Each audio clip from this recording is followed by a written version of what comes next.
సహజంగా అందరూ ఉదయం నిద్ర లేచాక ఆడవాళ్ళు ముగ్గులు ఇంటి ముందు వేసుకుంటూ ఉంటారు. కానీ ఎవరికీ తెలియని విషయం ఏంటంటే ఆడవాళ్ళు శుక్రవారం రాత్రి పూట ఇంటి ముందు ఇలా అష్టదళ పద్మం ముగ్గు వేసి నిద్రపోతే లక్ష్మీదేవి మిమ్మల్ని తొందరగా అనుగ్రహిస్తుంది. అలాగే ప్రతి పౌర్ణమికి లక్ష్మీదేవి భూలోక సంచారం చేయటానికి వస్తుంది. కాబట్టి పౌర్ణమి రోజు రాత్రి సమయంలో మీ ఇంటి ముందు ముగ్గు ఉండేలాగా చూసుకోండి. ఏ ఇంటి ముందైతే పౌర్ణమి రోజు రాత్రిపూట ముగ్గు ఉంటుందో ఆ ఇంట్లోకి లక్ష్మీదేవి సులభంగా ప్రవేశిస్తుంది, స్థిరలక్ష్మి అనుగ్రహిస్తుంది. అలాగే వారానికి ఒకసారి ఆడవాళ్ళు ఇంటి గుమ్మం ముందు ఆవ నూనెతో దీపం వెలిగించి ఆ తర్వాత నిద్రపోండి.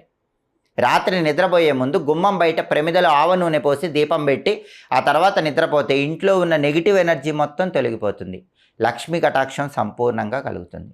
అలాగే ఆడవాళ్ళు తప్పకుండా పూజ గదిలో రాత్రి నిద్రపోయే ముందు ఒక విధి విధానం పాటించాలి.